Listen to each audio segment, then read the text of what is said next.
Hello everyone. In the last session we have seen dynamic arrays. System Verilog provides a dynamic array that can be allocated and resized during the simulation.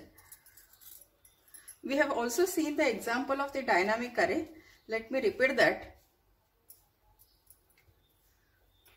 So here in this example, dyn and d2 are the two dynamic arrays. And dynamic arrays are marked with the empty braces. So this indicates that they are the dynamic array, and a new constructor is used to allocate the element. New is a constructor in the System Verilog. So this dyn uses new and 5 elements are allocated. So for each dyn of j is equal to j is assigned to the elements of the dynamic array. Then dyn, all values of dyn are assigned to d2. And then d2 of 0 is assigned with the value of 5. Then we are displaying dynamic of 0 and d2 of 0. What is dynamic dyn of 0? Dyn of 0, initially it had the value of 0. And now later d2 of 0 is assigned with the value of 5. So we get the values of 0 and 5 in the positions dyn of 0 and d2 of 0. So next dyn is equal to new of 20 dyn. What do you mean by this? This allocates 20 new elements and copies the existing 5 elements of the dyn to the beginning of the array.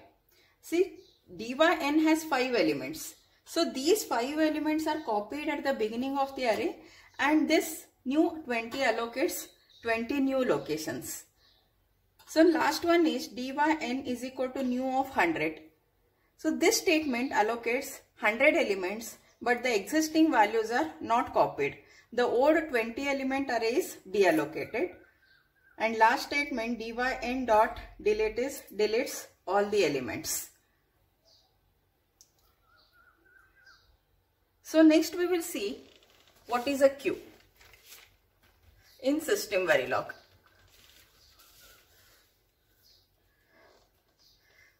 System Verilog introduces a new data type called the queue, which provides easy searching and sorting in a structure that is as fast as fixed size array but as versatile as a linked list.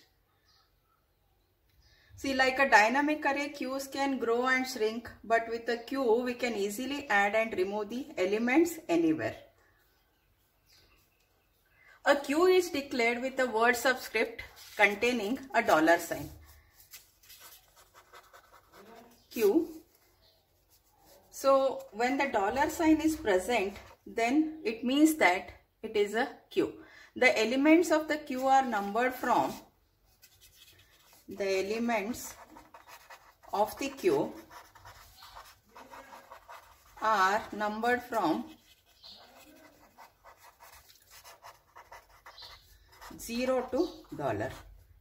First element is 0 and the last element is the $. There are some predefined methods in the queues. So the first one is insert. So these are the keyword which uses with respect to the queues. So insert in the sense it inserts the given item at the specified index position. This insert inserts the given item at the specified index position. So next is delete. Deletes the item at the specified index. Insert is inserts the item, delete is deletes the item. So next is pop front. Pop front is, as we know, pop and push. Pop is taking out and push is putting into. So pop front in the sense it removes and returns the first element of the queue. See, suppose if this is the queue and this is the first element and this is the first element and this is the last element. Pop front, and suppose this is front and this is back. It removes and returns the first element of the queue. So the first element is removed and it returns. So similarly, the next one is pop back. Removes and returns the last element of the queue. So whatever is the last element stored over here, so that is removed, and it returns also to wherever, to whichever variable it is assigned. Next is push front.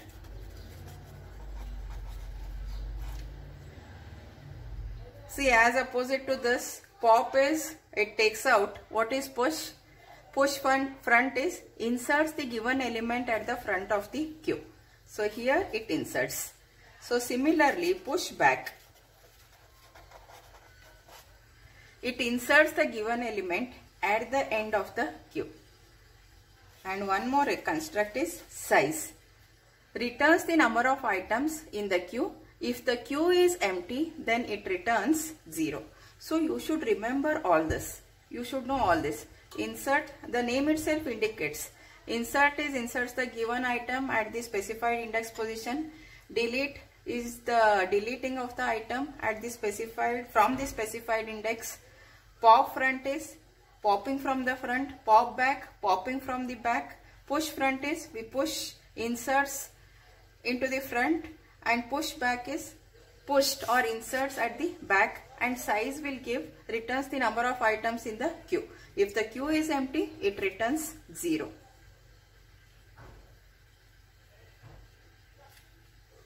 So let us see one example of the queue.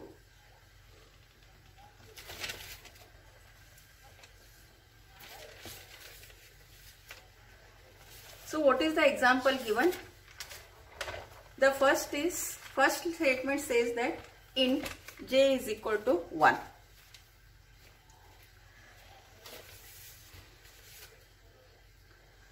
Next is $34 and then $025.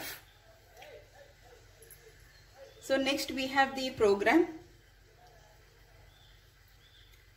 Q dot insert, initial and begin, of course they will be there. Q dot insert 1 comma j. Now what do you mean by this? Now you should understand this also. Insert index comma value. Now what do you mean by this? So this and this is same. Insert index comma value in the sense it inserts new entry containing the value to the specified index. It inserts new entry containing the value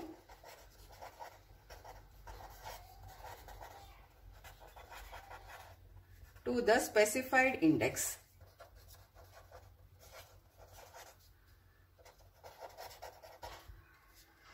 So here Q dot insert 1 comma j, in the sense this is the index value and j is the value to be inserted. What is the value of the j? Value of j is equal to 1. And what is the index position? Index position is 1. So I told you the Q starts from 0 to delta. 0 is the first value and delta is the last value. Now we have to insert the value of j at the first index position. So first index, our Q is 0 to 5. So this is a 0th position. First position is actually 2, but we have to insert the value of j at the first position. Therefore, our result would be 0, 1. First position j value is inserted. Then your Q continues. 2 and 5 are the remaining elements of the Q. So after the execution of this statement, we get the output as 0, 1, 2 and 5. So next is Q dot insert 3 comma b. Now what is the status of the Q? Q is Q, that is this Q. Q has the value 0, 1, 2, 5. See, this dollar indicates these two B and Q are the Qs. They are declared as the data type of Q. So now Q dot insert 3 comma B. What is 3? 3 is the index position and B is the value. B is nothing but it is 1 Q and it has the values of 3 and 4. So from the third position we have to insert B. So which is the third position here? 0, 1, 0, 1, 2, and here the third position comes over here. After 0, 1, 2 is a third position, and in B we have 3 and 4. So 3 and 4 are inserted, and last one 5 as it is existing in this queue. So after the execution of this statement, we get this. Q dot delete 1. So for delete also, we have the syntax delete index, in the sense deletes an entry from the specified index.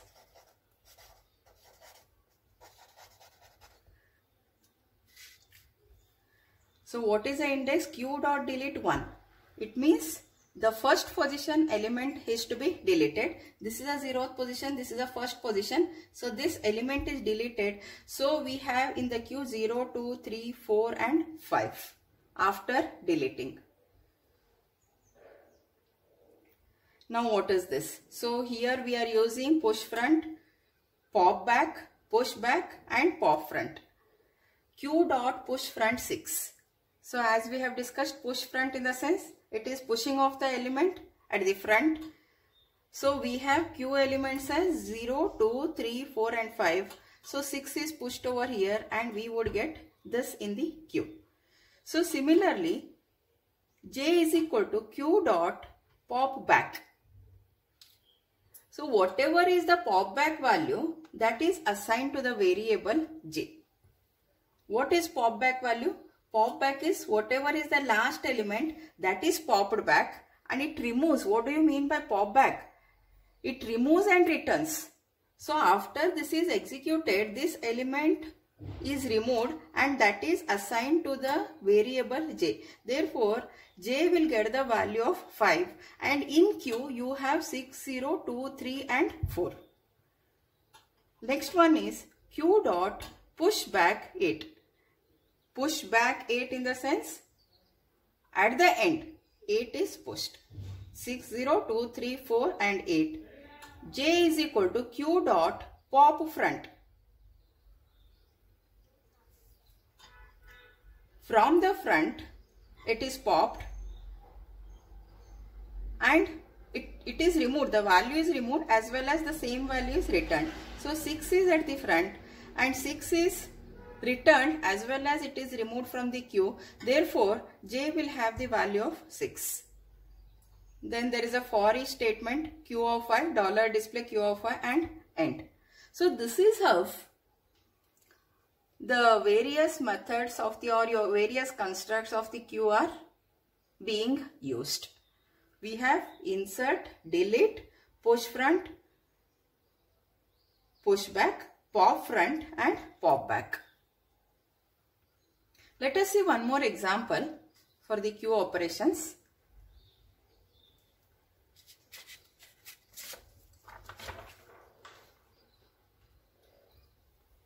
What is Q2 and Q? Q2 and Q are declared as the queue. This dollar indicates that the data type declared is Q. And Q2 is assigned with a value of 3 and 4 and Q is assigned with a value of 0, 2 and 5. Now we have to analyze what is the output of each of these statements. So the first statement is Q is equal to Q of 0, J, Q of 1 is to $. What do you think? What is the output of this? After the execution of the first statement, we have the output as Q of 0. You have to take Q of 0 as 0. What is next element? Next element is J and J is assigned with a value of 1 and 1 is to $. What is 1 is to $? 1 is to $, in the sense from the index position 1 till the end of the queue, we should have the value in the queue.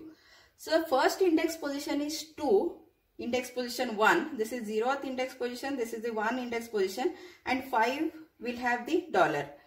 Dollar is the last, 0 to dollar is the size of the queue. Therefore, we should have 0, 1, 2 and 5 after the execution of this first statement. So next statement is queue of 0 is to 2. What is 0 is to 2? 0 to 2, 0, 1 and 2.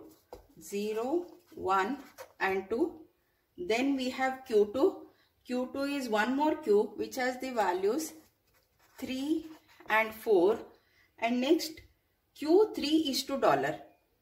This is Q. After this also is Q. Q3 is to dollar in the sense from the third index position till the end. 0, 1, 2, 3. This is a third index position as well as this is end also. We have 5. And Q holds the value of now 0, 1, 2, 3, 4 and 5.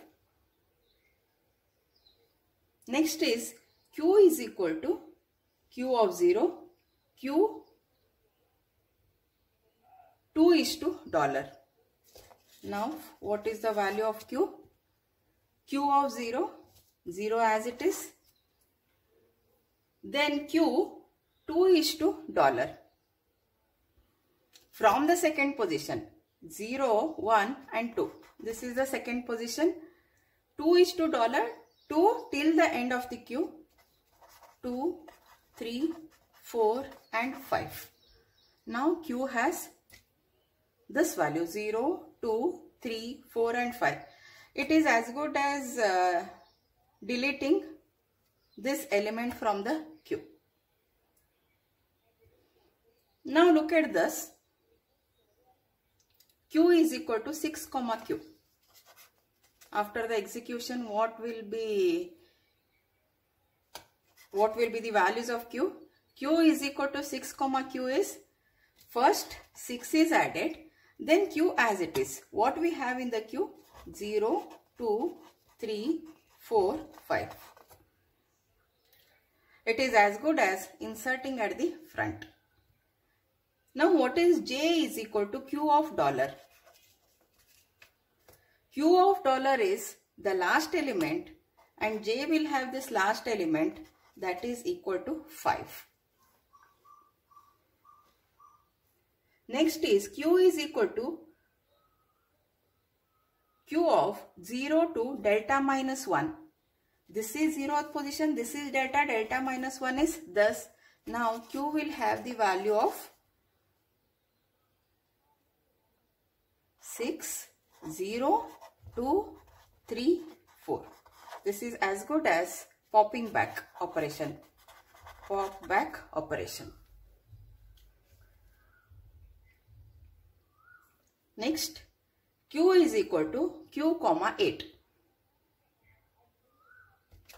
What will be the values of Q? So Q is as it is 6, 0, 2, 3, 4 and Q, 8 is at the end.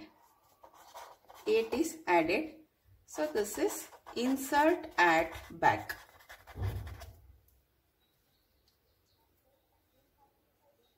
J is equal to Q of 0. What is the value of J? It is 6.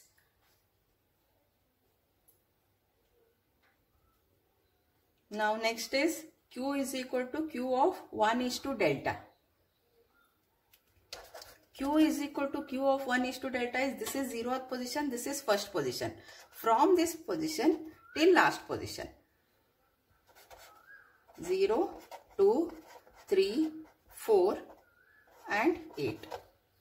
This is as good as the operation pop front. Pop front returns the value and it removes from the queue. And last is Q is empty braces. Empty braces in the sense it deletes the entire queue. So this is how the queue operations are performed.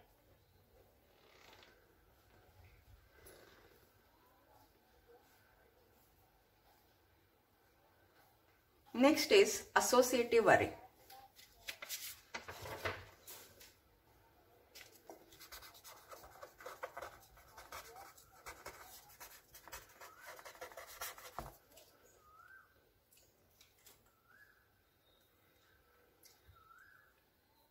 Look here. Dynamic arrays are good if you want to occasionally create a large array. But what if we want something really huge?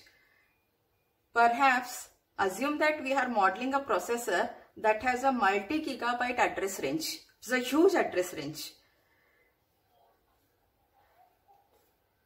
And at a time during a typical test, a processor may only touch few hundred or thousand memory locations. It may not touch all multi-gigabytes of addresses. So allocating and initializing gigabytes of the storage is wasteful. It is a huge memory, multi-gigabyte, and the processor will not use at a typical test time. It may use only hundreds or thousands of memory location. So now what is the solution for this? System-Verilog gives one more type of the array that is known as the associative array. What does this associative array does?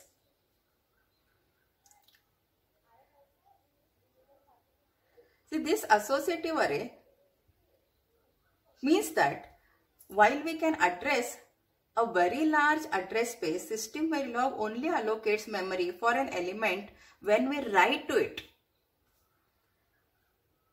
So in the next picture shown, the associative array holds the values 0:3, 42,000, 4521 and 200,000. The memory used to store these is far less than would be needed to store a fixed or the dynamic array with the 200,000 entries. Now, if you see the associative array and if you see the value stored, so here it is stored between 0 to 3, 42,000, 4521 or 200,000. It uses only so many memory locations, whereas if it is dynamic or the fixed array, then it would use all 200,000 entries. That is a basic difference between the associative array or the dynamic and the fixed array. Let us see one example with respect to associative array. It is declaring, initializing and using of the associative array. See, initial begin, logic,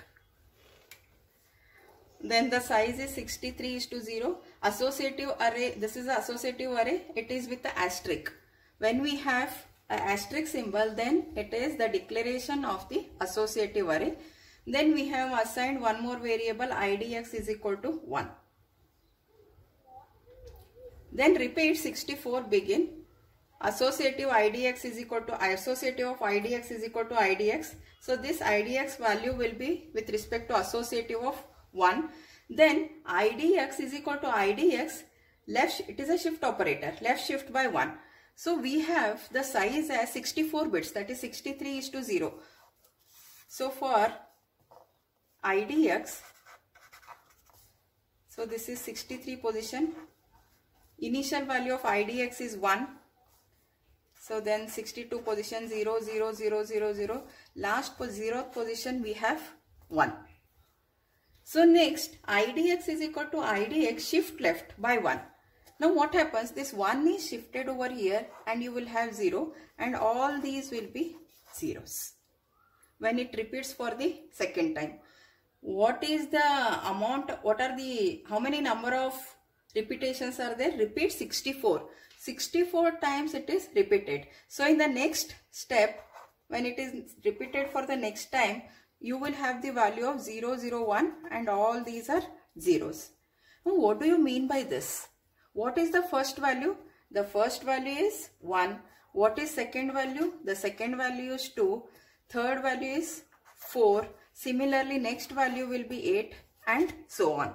So all these values will be stored into the associative array. See, associative of idx is equal to idx.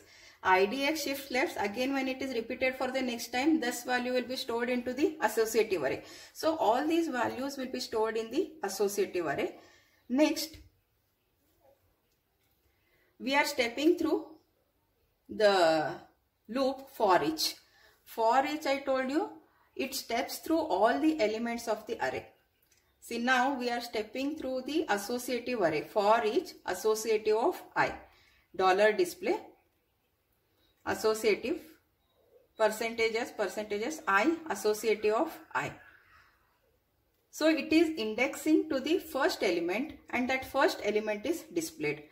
For each steps through all the elements of the associative array, and it displays all the elements of the associative array. Now this is one more part where we use do and the while loop. This is do and this is while loop.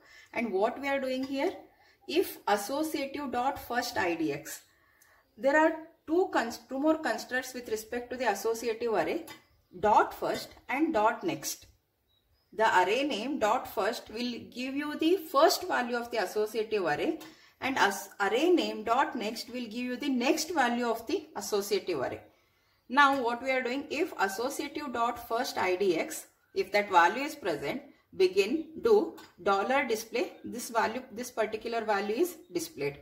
While associative dot next idx, as long as the values exist in the associative array, it goes to the next and that particular value will be displayed. So this loop repeats till all the values are completed, till the associative array has the values.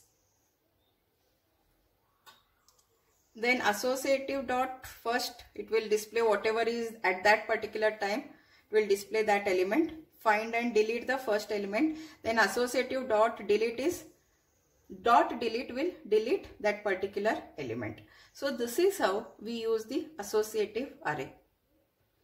So you have to remember, associative is declared with the asterisk. Associative array is declared with the asterisk, and in associative array we don't have the continuous elements. With the first next, we point to the element where exactly the values are stored in the associative array. After the first, next in the sense it goes to the next element of the associative array. So after the first it goes to the second, after second, fourth, then eighth element. So wherever, however the values are stored into the associative array, accordingly the display happens in this program. So that is what is the advantage of the associative array.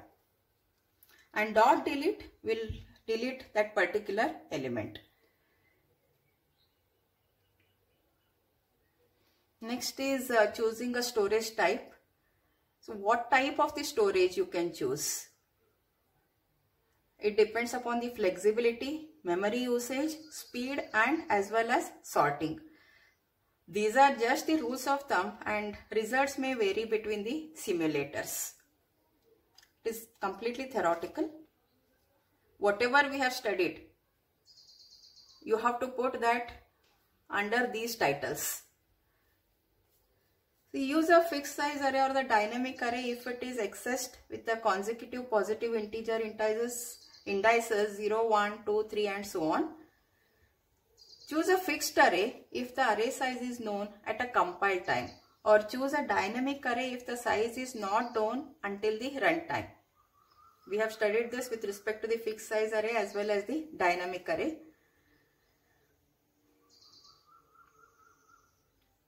If we are writing a routines to manipulate arrays, consider using just a dynamic arrays, as one routine will work for any size dynamic array as long as element type matches. Likewise, we can pass a queue of any size into a routine as long as the element type matches the queue argument. And associative arrays can also be passed regardless of the size. However, routine with a fixed size array argument only accept arrays of the specified length. So this is a summary of whatever we have studied under different data types. Choose associative arrays for non-standard indices such as widely separated values because of our random data values or addresses. Associative arrays can also be used to model content addressable memories. Queues are a good way to store data where the number of elements grows and shrinks a lot during the simulation, such as scoreboard that holds expected values. And queues are great for searching and sorting. Next point is memory usage. If you want to reduce the simulation memory usage, use two-state elements. We have studied the two-state elements and four-state elements. 2 state elements use only 0 and 1, and 4 state elements use 0, 1, Z and X.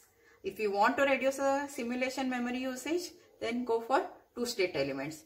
We should use data sizes that are multiples of 32 bits to avoid the wasted space. Simulators usually store anything smaller in 32-bit word. For example, an array of 1024 bytes wastes 3/4 of the memory if the simulator puts each element in a 32-bit word. Packed arrays can also help conserve memory. For arrays that hold up to 1000 elements, the type of the array that we choose does not make a big difference in the memory usage. For arrays with thousands to millions active elements, fixed size and dynamic arrays are the most memory efficient. Queues are slightly less efficient to access than fixed size array or dynamic arrays. Modeling memories larger than a few megabytes should be done with an associative array. Each element in an associative array can take several times more memory than a fixed size or dynamic memory because of pointer overhead. Next point is the speed. Choose the array type based on how many times it is accessed per clock cycle. Fixed size and dynamic arrays are stored in contiguous memory, so any element can be found in the same amount of time regardless of array size. Queues have almost the same access time as a fixed size or dynamic array for reads and writes. The first and the last elements can be pushed and popped with almost no overhead. Inserting or removing elements in the middle requires many elements to be shifted up or down to make a room. If we need to insert new element into a large queue, the test bench may slow down, so consider changing how to store new elements. When reading and writing associative arrays, the simulator must reach for the element in the memory. The popular ways are hash tables and trees. These require more computation than other arrays and therefore associative arrays are the slowest. Next is sorting. Since System-Verilog can sort any single dimension array, we should pick based on how often the data is added to the array. If the data is received all at once, choose a fixed array or a dynamic array so that we only have